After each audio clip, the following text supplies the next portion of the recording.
2장 세상에서 나를 가장 싫어하는 사람은 나다. 칼 융.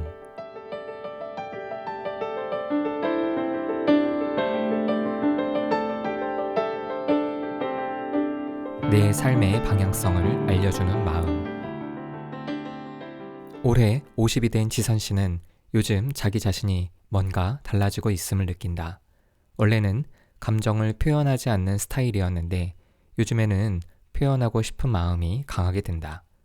어쩌면 표현하지 않을 수 없을 정도로 감정을 크게 느끼기 때문일지도 모르겠다. 좋다, 싫다, 실망스럽다, 화난다, 슬프다는 감정을 드러내면 주변 사람들이 놀라고 걱정한다. 워낙 마음을 드러내지 않고 살았던 사람이었으니 말이다. 지선 씨는 주변 반응이 불편해 그냥 예전처럼 입 다물고 살려고 결심도 했지만 허사였다. 입을 닫았더니 표정이나 행동 등 비언어적 방식으로 감정이 계속 드러났기 때문이다. 20년 동안 함께 지내고 있는 남편은 갱년기 때문에 아내가 변했다고 생각했다. 물론 지선 씨에게 갱년기 증상이 없는 것은 아니다. 불면이 며칠 동안 계속되기도 하고 피로감을 자주 느낀다. 몸도 자주 아프다. 이 때문에 감정이 더 예민해지는 것도 사실이다. 그러나 지선 씨는 단지 갱년기 때문만은 아니라고 확신한다.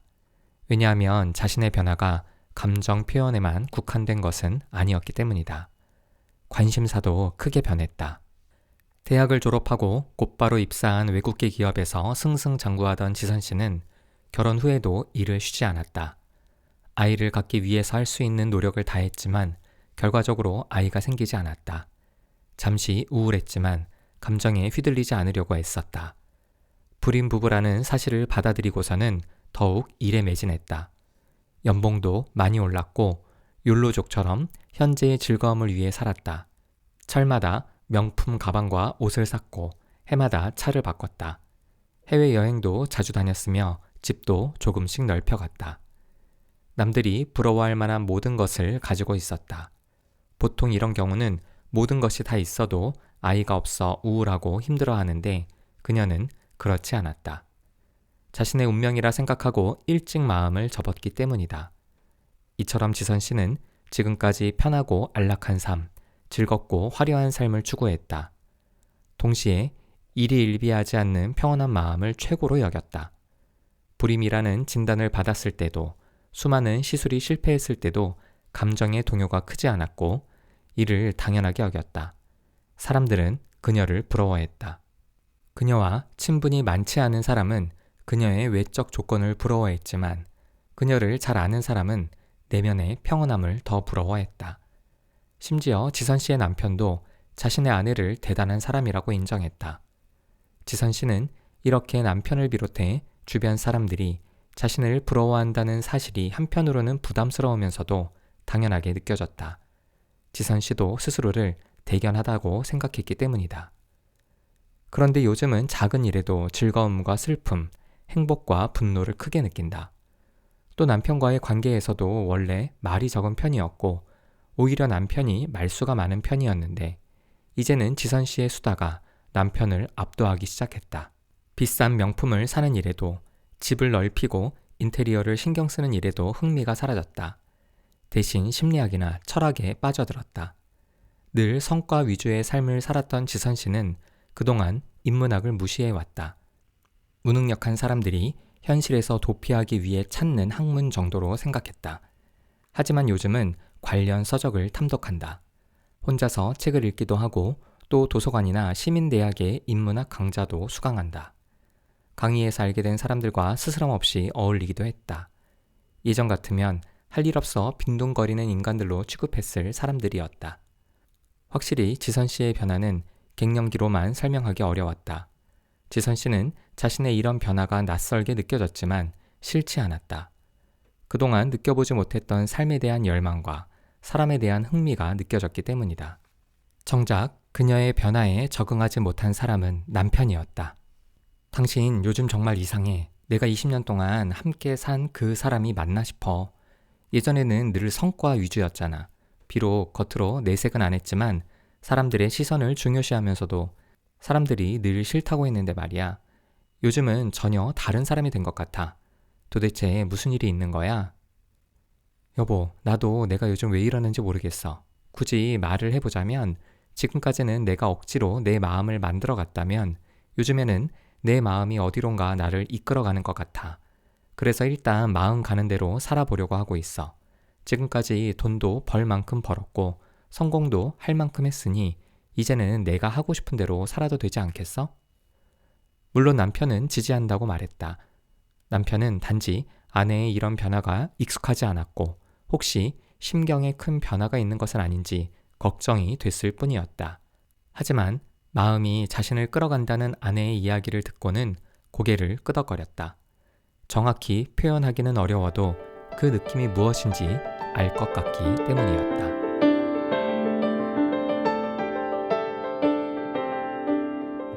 중년의 위기 대 중년의 기회. 중년이라고 하면 많은 사람들은 위기라는 단어를 떠올린다. 언제부터 중년과 위기가 짝지어졌을까? 1965년 캐나다의 정신분석학자 엘리엇 자크가 중년의 위기라는 말을 언급하면서부터였다. 그는 중년이란 젊음의 상실을 경험하는 동시에 다가오는 노화와 죽음에 대한 두려움이 시작되는 시기, 그리고 이전처럼 성취할 수 없을 거란 생각에 불안과 우울 등 부정적 감정을 느끼는 시기라고 했다. 더 나은 미래를 꿈꾸는 존재, 그 꿈으로 오늘의 에너지를 얻는 존재로만 사람을 본다면 중년은 분명 위기다. 젊을 때는 더 나은 미래를 꿈꿀 수 있지만 중년이 되면 현실적으로 그럴 수 없기 때문이다. 더 이상 나아질 가능성 없이 내리막길만 남았다고 생각하면 당연히 위기감을 느끼지 않겠는가. 그러나 중년의 위기가 명확하게 정의될 수 있는지, 또 얼마나 많은 사람들이 어떤 식으로 겪는지에 대해서 논란이 있다. 자크는 객관적 자료를 수집해 통계적으로 검증하는 식으로 자신의 주장을 펼친 것은 아니었다. 정신분석학자답게 자신이 치료 장면에서 만났던 내담자들과의 면담을 기반으로 또 정신분석이라는 이론을 기반으로 주장을 펼쳤다. 실제로 그가 중년의 위기라는 개념을 발표한 것은 국제 정신분석 학회지였다. 정신분석에서는 인간을 움직이게 하는 욕망에 두 종류가 있다고 한다. 하나는 성적 추동 혹은 삶의 동기라고 하는 에로스고, 또 하나는 공격적 추동 혹은 죽음의 동기라고 하는 타나토스다. 자크는 중년이 되면 점차 임박한 죽음에 대한 두려움, 즉 타나토스에 의해 사람들의 삶이 움직인다고 생각한 것이다. 실제로 많은 사람들이 노화와 죽음을 멀리하고 싶어하고 젊음을 동경한다. 이런 면에서 노화와 죽음이 자신에게도 피할 수 없는 운명이라는 사실을 깨닫기 시작하는 중년의 삶은 분명 위기라고 할 수 있을 것이다. 그런데 중년을 위기라고 보는 관점과 정반대의 관점이 있다. 위기가 아니라 기회라는 것이다. 이런 주장을 한 사람은 융이다. 융은 중년이야말로 자기를 찾아가는 여정, 즉 자기 실현이 시작되는 때라고 보았다. 융은 왜 중년을 주목했을까? 그 이유는 이렇다. 젊었을 때는 관심이 세상을 향해 쏠려 있다. 자신의 마음에 관심을 가지기보다는 타인의 인정과 관심, 돈과 명예, 권력 등에 관심을 가진다. 더 좋은 조건을 갖기 위해 열심히 노력하고 애쓴다. 눈으로 보이는, 겉으로 드러나는 것에 온 신경을 쓴다. 또 에너지가 많은 탓에 충동적이기까지 하다. 내면의 평안을 추구한다고 하더라도 자신의 만족이 아닌 뭔가 있어 보이는 사람처럼 보이고 싶은 마음이 크다. 이처럼 타인의 관점에서 자신의 삶을 살아가는 상태를 소위 육체적 인간이라고 한다. 시간이 지나 중년이 되면 모든 것이 달라진다. 충동성이 줄어들어 삶이 안정되며 관심 또한 세상이 아닌 내면을 향한다. 자신이 그동안 간절히 원했던 외적 조건이 아니라 삶의 본질에 대해 더 큰 가치를 부여하게 된다. 인류가 대를 이어 전달하는 문화에 관심을 가지는가 하면 젊었을 때는 거들떠 보지도 않았던 예술에도 상당한 관심을 갖게 되는 소위 정신적 인간으로 변모한다. 이때는 자신의 관점에서 삶을 살아간다. 지선 씨도 그랬다. 50이 되기 전까지는 사람들이 부러워할 만한 삶을 살았다. 누구에게나 좋은 사람이려고 했다. 그리고 그녀의 노력은 확실히 성공적이었다. 심지어 가장 가까운 남편마저도 그녀를 인정할 정도였으니 말이다. 그러나 50이 되면서 그녀의 관심은 내면을 향하기 시작했다. 그동안 관심이 없었던 인간이란 존재에 대해, 관계에 대해, 마음에 대해 관심을 가지게 된 것이다. 도대체 무엇이 그녀를 변화시켰을까? 융은 집단 무의식에 답이 있다고 말했다.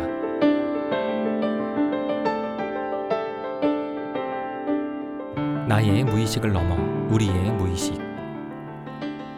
우리의 마음에는 우리 자신도 알지 못하는 마음, 즉 무의식이 있다는 것이 정신분석의 핵심 주장이다.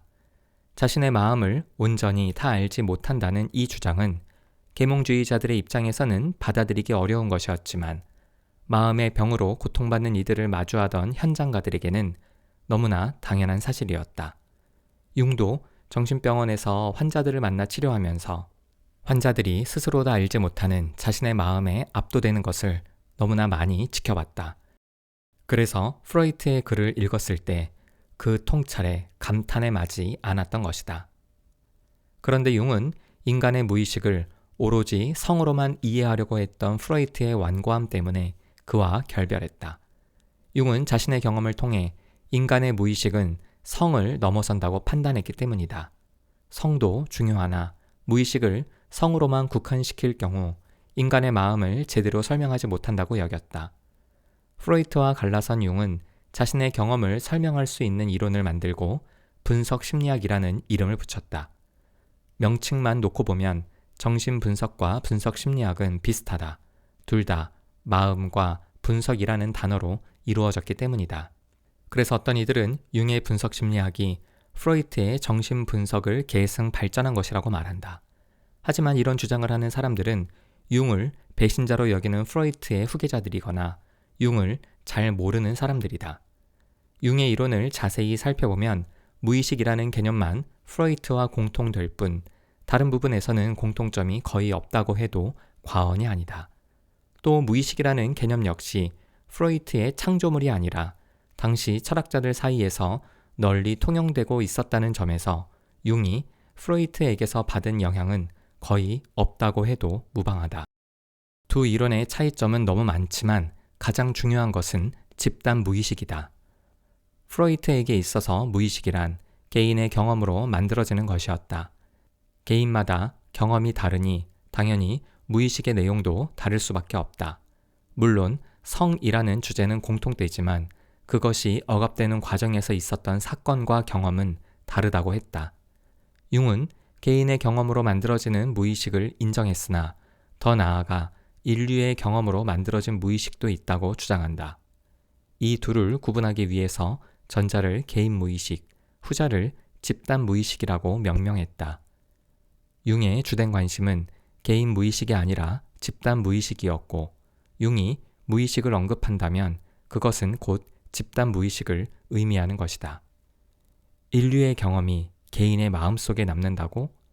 언뜻 생각하면 쉽게 납득하기 어렵다.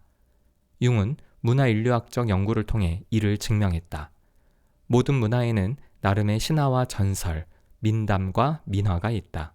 놀랍게도 여기에는 공통된 상징이 나온다. 가장 대표적으로는 선과 악의 대결이다. 선과 악의 대결은 대개 권선징악으로 끝이 난다. 또 선은 빛으로, 악은 어둠으로 비유되기도 한다. 악인을 물리치는 영웅담은 모든 신화의 공통된 모티브이며 이 과정에서 영웅을 일으켜 세우는 현자도 빠지지 않고 등장한다. 또한 여신 혹은 어머니, 남신 혹은 아버지라는 상징 역시 거의 모든 문화권에 등장한다. 인류가 모여서 어떤 상징을 사용하자고 논의한 적도 없는데 어떻게 지구상의 거의 모든 문화권에서 비슷한 상징이 나올 수 있을까? 융은 집단 무의식 덕분이라고 한다. 인류의 경험이 우리의 마음의 집단 무의식으로 남아 대를 이어서 유전된다고 했다.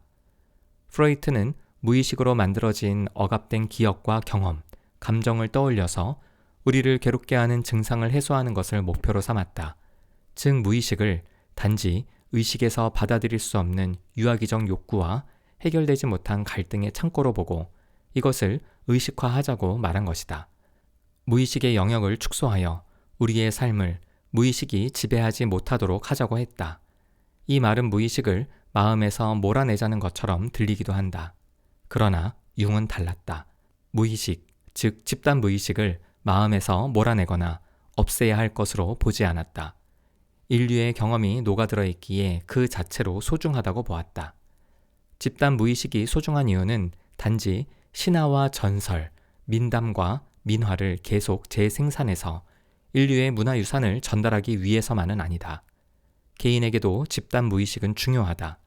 삶의 활력소이자 마음을 성숙하게 하는 창조의 셈이라고 보았다. 또한 집단 무의식 덕분에 중년 이후에는 진짜 자신이 누구인지를 찾으려 하게 된다고 했다.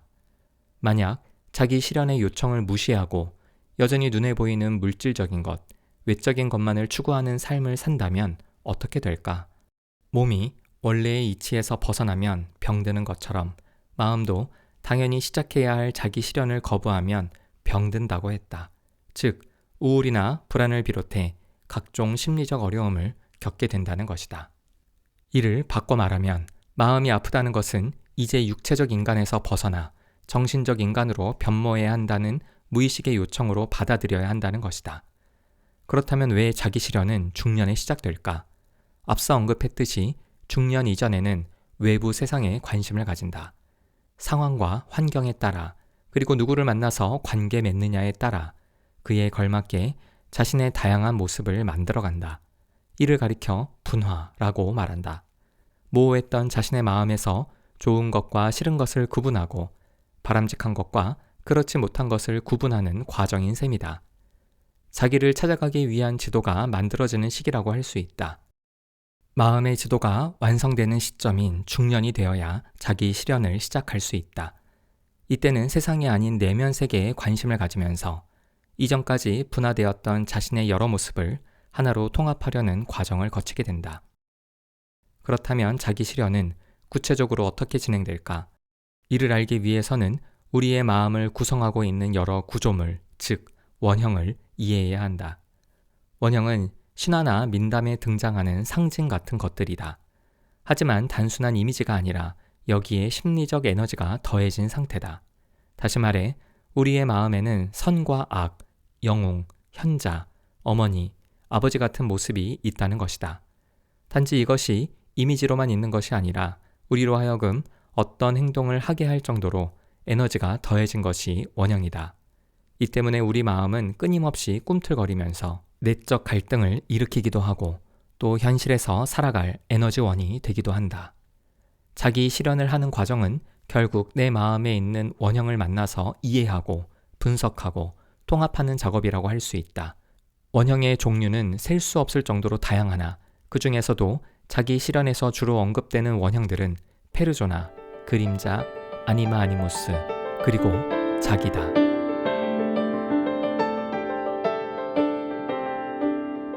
내 역할은 내가 아니다.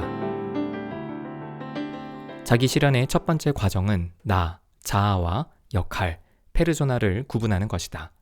페르소나는 연극에서 배우들이 쓰는 가면을 의미한다. 어떤 가면을 쓰느냐에 따라 역할이 달라진다. 왕의 가면을 쓰면 왕처럼, 노예의 가면을 쓰면 노예처럼 행동하고 생각하고 느껴야 한다.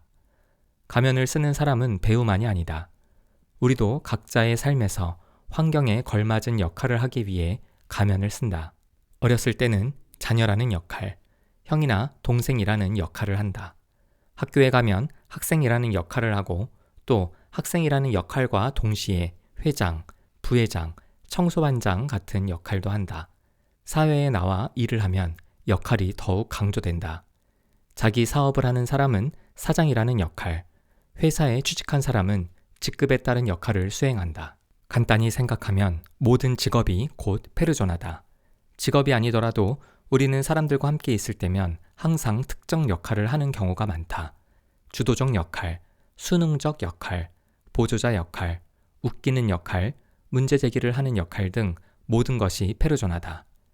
페르소나가 이렇게 당연하고 자연스러운 것이다 보니 사람들은 페르소나와 자신을 동일시한다. 마치 가면이 얼굴에 붙어버린 격이다. 이것이 실제 가면이라면 억지로라도 떼어내고 역할이 아닌 자기 자신으로서 살아갈 수 있겠으나 페르소나는 실제 가면이 아니다. 또 워낙 자연스럽게 우리의 삶에 녹아들어 있어 사람들은 자신과 페르소나를 구분하지 못한다. 일례로 직업군인은 부대에 있을 때는 군인이지만 집으로 돌아오면 군인의 가면을 벗고 다른 가면을 써야 한다. 집에 오면 자녀와 배우자에게 명령하면서 복종을 강요하는 것이 아니라 배우자와 동등한 입장에서 의견을 조율하면서 자녀와 눈높이를 맞출 필요가 있다. 학교에서 학생들을 가르치는 교사도 자녀와 함께 있을 때는 부모 역할을, 배우자와 함께 있을 때에는 배우자의 역할을 해야 한다. 만약 자녀와 배우자를 학생 가르치듯 한다면 갈등은 불 보듯 뻔한 일이다. 특히 직업이라는 페르소나와 동일시가 심한 사람은 직업의 성공과 실패를 자기 인생의 성공과 실패로 받아들인다. 또한 직업을 바꾸는 것이나 은퇴를 두려워한다. 일을 쉬면 불안해하고 일이 많으면 힘들어한다. 워커홀릭이 될 가능성도 높고 소진되기도 쉽다. 이들은 일에서나 인간관계에서 힘들 때마다 누구와도 연락하지 않고 혼자 지내려고 한다. 사람들 앞에서는 자신이 쓴 가면처럼 자동으로 연기하게 되는데 이를 멈출 수가 없기 때문에 쉬기 위해서 아무도 없는 곳을 찾는 것이다. 융이 치료했던 한 여성이 있었다. 그 여성은 결혼 후 30년 동안 성실하게 가정주부로 살았으나 남편의 외도를 알고서는 충격을 받아 히스테리성 발작을 일으켰다. 그 여성은 융에게 이렇게 말했다고 한다. 저는요, 목사님이 하라는 대로 좋은 일을 도맡아 했습니다. 아이들도 잘 돌보고 남편의 내조도 성실하게 했죠. 누구에게나 친절했으며 또 저를 아는 모든 사람들은 저를 좋아했습니다. 그런데 나쁜 짓을 한 남편은 뻔뻔스럽게 돌아다니는데 왜 저는 이런 병에 걸려야 하죠? 융은 이 여성에게 지금의 상황은 비록 힘들겠지만 이제는 본격적으로 자기 마음의 소리에 귀를 기울여야 할 때라고 말했다. 사회가 요구한 역할과 자신을 분리하는 것이 필요하다면서 말이다. 이처럼 자기 실현의 첫 번째 과정인 자신과 페르소나를 구분하는 것은 상황에 걸맞게 페르소나를 바꿀 수 있다는 것이고 더 나아가 본래 자신은 페르소나와 무관하다는 것을 인식하는 것이다.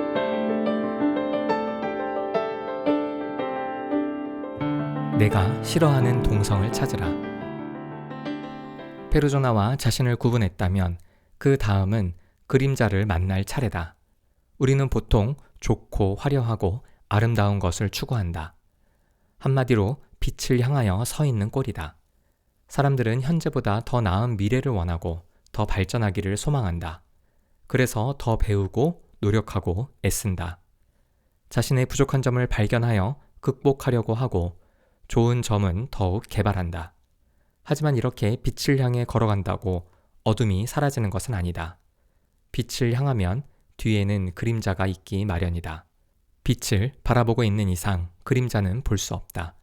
또 빛이 강할수록 그림자도 깊어진다는 역설이 발생한다.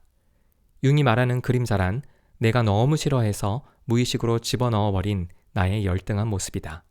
그림자는 페르소나와 달리 스스로 깨닫기가 어렵다. 융은 우리의 마음을 의식과 개인 무의식, 집단 무의식으로 구분했다. 페르소나가 의식의 영역에 있어서 잠깐의 생각만으로도 쉽게 발견할 수 있는 것과 달리 그림자는 개인 무의식에 존재한다. 그래서 어떤 경험을 하기 전까지는 잘 인지하지 못한다. 빛을 향해 있기 때문에 그림자를 볼 수 없는 것과 같은 이치다. 그렇다면 그림자를 인지할 수 있는 경험이란 무엇일까? 아무런 이유도 없이 동성의 누군가를 싫어하는 경험이다. 즉, 당신이 남성이라면 주변 남자들 중에 이유 없이 싫은 사람이 있는가 생각해보라. 당신이 여성이라면 주변 여자들 중에 특별히 싸우거나 갈등하지 않았는데도 꼴도 보기 싫은 여자가 있는지 생각해보라. 처음에는 좋아했다가 어떤 이유로 갈등이 있어서 사이가 틀어진 경우는 제외하라.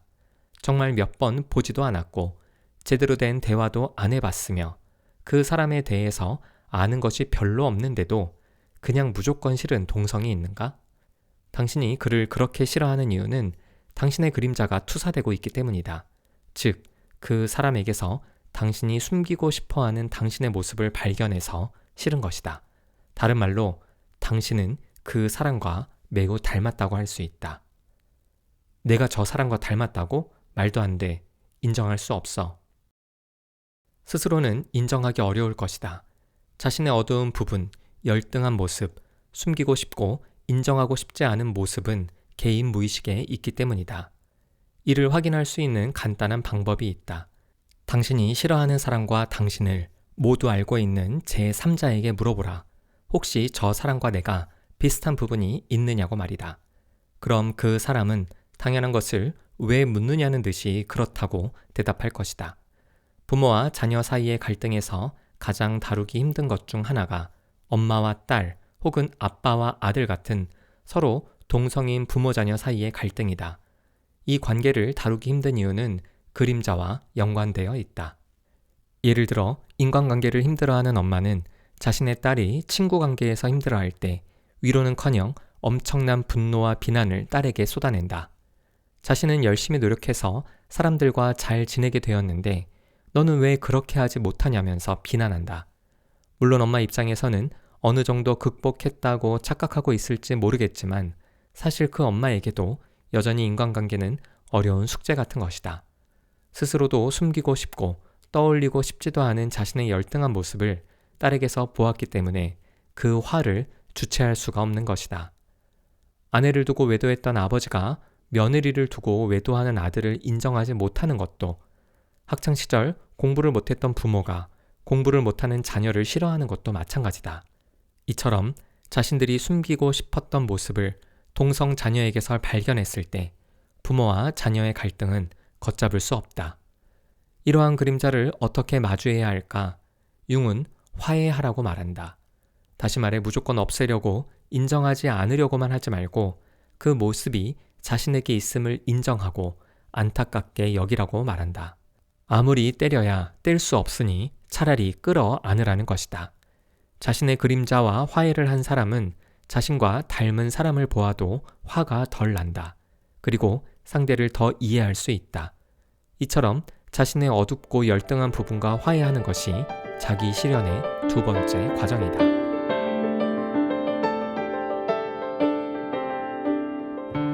내가 싫어하는 이성도 찾으라.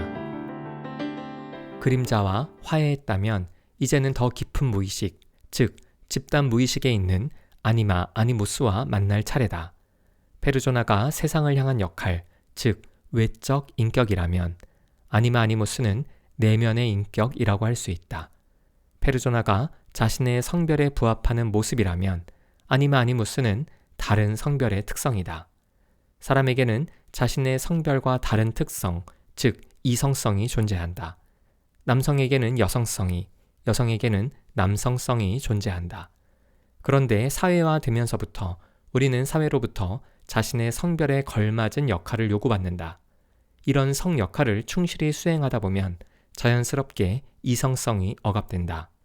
단지 억압될 뿐 아니라 무시하고 멸시하는 지경까지 이른다. 그래서 남성의 무의식에는 억압된 여성성인 아니마가 있고 여성의 무의식에는 억압된 남성성인 아니무스가 있는 것이다. 개인 무의식에 있는 그림자를 알아차리는 것도 혼자만의 노력으로는 안 되듯이 아니마 아니무스를 알아차리는 것도 마찬가지다. 그림자가 동성에게 투사된다면 아니마 아니무스는 이성에게 투사된다. 다만 개인 무의식에 있는 그림자는 개인의 경험에 따라 천차만별의 색깔을 가지지만 집단 무의식에 있는 아니마 아니무스는 인류의 경험이 만들어낸 것이기 때문에 개인차가 크지 않다. 융은 아니마, 여성성의 특성을 감정과 수용, 관계라고 했고 아니무스, 남성성의 특성을 이성과 용기, 명예라고 했다. 오해하지 마시라. 융은 이런 성별의 구분이 옳다거나 사회의 고정관념과 편견이 타당하다는 주장을 했던 것이 아니다. 분명 인류 사회는 그동안 왜곡된 성관념과 성차별을 당연시 여겼고 이 때문에 수많은 여성들이 고통을 받았다. 단지 융이 말하고자 하는 것은 당위가 아닌 현상일 뿐이다. 남성과 여성에게 요구되었던 성 역할에 분명한 차이가 있었기 때문에 사람들은 그 사회에 부응하느라 이성성을 억압했다는 것이다. 보통의 경우 남성에게 있는 억압된 여성성은 감정적인 모습이고 여성에게 있는 억압된 남성성은 융통성 없이 권위만을 내세우는 모습이다. 큰 틀에서는 이렇게 설명할 수 있지만 보다 세밀한 구분도 가능하다. 자신의 아니마 아니무스가 무엇인지 정확히 알기 위해서는 그림자를 발견했던 것과 같은 방법을 사용하면 된다. 단지 이번에는 동성이 아니라 이성이다. 즉, 아무런 이유 없이 첫 느낌부터 좋지 않았고 계속 불편하고 화가 나서 외면하고 싶은 이성이 있는지를 찾아보자. 그런 사람이 있다면 그것은 자신의 억압된 이성성을 상대방의 모습에서 찾아볼 수 있기 때문이다. 의존적인 여성을 극도로 싫어하는 남성의 아니마는 의존하고 기대고 싶은 마음이다.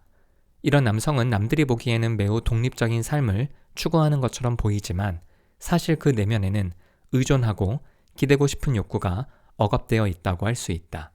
감정을 여과 없이 표현하는 여성을 혐오하는 남성의 아니마는 감성에 충만한 마음이다. 실제로는 아무런 감정이 없는 것처럼 말하고 행동하더라도 사실 그 내면에는 이런 욕구가 존재한다. 권위와 힘만을 내세우는 남성을 꼰대라면서 혐오하는 여성의 아니무스는 지나치게 강한 자기 확신이라고 할 수 있다. 이런 여성은 다른 사람을 배려하고 이해하는 모습을 내세우지만 그 내면에는 타인을 무시하는 마음이 있다. 언제나 논리적으로 따지고 드는 남성을 싫어하는 여성의 아니무스는 이성과 논리를 추구하는 마음이다. 스스로를 아주 감성적인 사람이라고 생각할지 모르지만 역시 그 내면에는 이성과 논리에 대한 갈망이 존재한다. 이성 간에 투사되는 아니마 아니무스가 부부 사이에서 서로에게 투사될 때 부부싸움이 극단으로 치닫게 된다. 사람들은 보통 청년 시절에 연인을 만나 결혼을 하게 되는데 이때는 자신의 마음이 아직 분명하게 분화되지 않은 때이다. 무엇을 좋아하고 싫어하는지 분명하지 않기에 자신과 정말 잘 맞는 사람을 고르기가 어렵다. 하지만 시간이 지나 10년 이상을 함께 살면서 자신에게 부과되는 성 역할에 보다 충실하게 살다 보면 자연스럽게 이성성의 억압이 심해진다. 그런데 억압된 이성성을 배우자에게 보게 된다면 상상하기도 어려울 정도의 갈등을 하게 된다. 아내로부터 독립적이고 싶은 남편과 남편에게 의지하고 싶은 아내, 늘 이성적으로 따지는 남편과 감정적으로 맞대응하는 아내, 이런 부부는 서로를 멸시하면서 미워한다. 융에 따르면 이들은 서로에게 억압된 이성성을 투사하고 있을 뿐이다. 그렇다면 아니마 아니무스를 어떻게 마주해야 할까? 그림자와 다르지 않다. 융은 자신의 억압된 이성성과도 화해하라고 말한다. 자신이 그렇게 싫어하는 이성의 모습이 사실은 자신의 일부이므로 그 보기 싫은 모습을 잘 살펴보고 안아주라고 한다. 이를 부부관계에 적응시켜 보자면 정말 싫어하는 배우자의 모습이 곧 나의 모습이라는 것을 받아들이는 거라고 할 수 있다.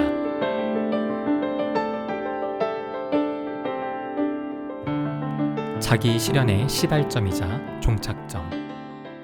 내 역할, 페르소나와 나를 구분하고 나의 어둡고 열등하고 숨기고 싶은 모습, 그림자도 나라고 인정하며 자신의 생물학적 성 역할에 충실하느라 억압해 두었던 이성성, 아니마, 아니무스와 화해를 하고 나면 비로소 마음의 가장 중심부에 있는 자기를 만나게 된다고 융은 말했다.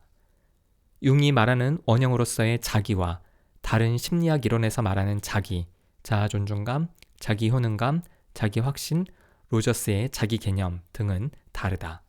다른 심리학 이론에서의 자기는 의식 수준에서 생각하는 자기 자신이다. 반면 융의 자기는 마음의 중심, 무의식의 핵심이다. 우리 삶의 근본적 에너지며 개인의 삶과 인류 전체를 끌어가는 엄청난 힘과 같은 것이다. 그래서 중년 이후에 시작되는 자기 실현도 결국 자기의 요청 때문이라고 한다.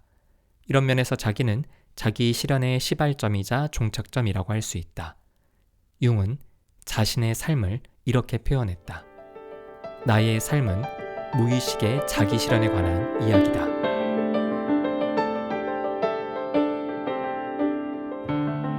융이 말하는 인간의 마음. 1. 진짜 삶과 행복은 중년 이후에 시작된다.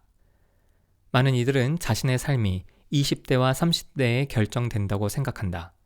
어느 대학을 가는지, 어떤 직업을 선택하는지, 누구와 결혼하는지가 삶의 성패를 좌우한다고 믿는다. 물론 경제적인 부분만을 생각한다면 어느 정도 일리가 있다. 그러나 이것이 진짜 자신의 삶일까? 그리고 행복을 가져다 줄까? 심리학자들은 과학적 연구를 통해 학력, 안정된 직장, 결혼 여부, 경제적 수준, 신체 건강 같은 외적 조건이 행복에 미치는 영향은 불과 10% 미만이라는 사실을 밝혀냈다. 이런 조건보다 자신의 삶을 어떻게 마주하느냐가 더 중요하다고 말한다. 어떻게 해야 진짜 내 삶에서 행복할 수 있을까? 융은 중년 이후에 시작되는 자기 실현에 그 답이 있다고 말한다. 중년 이후 마음의 소리에 귀를 기울이면서 진짜 자신의 삶과 행복을 찾으라고 말한다. 이런 면에서 젊은이들은 당장의 성공과 실패에 연연하지 않아도 된다.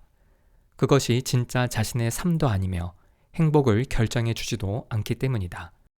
중년 이후 진짜 자신이 누구인지, 진짜 내 삶은 무엇인지 찾을 수 있다면 누구라도 행복해진다.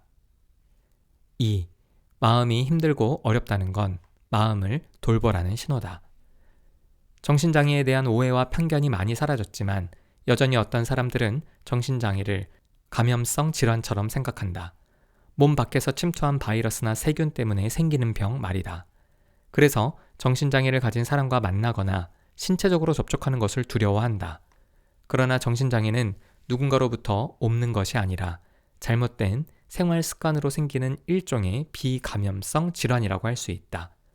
비감염성 질환을 치료하기 위해 선행되어야 할 것은 건강한 생활 습관의 회복이다. 즉, 자신의 몸을 잘 돌봐야 한다는 것이다. 정신장애도 그렇다.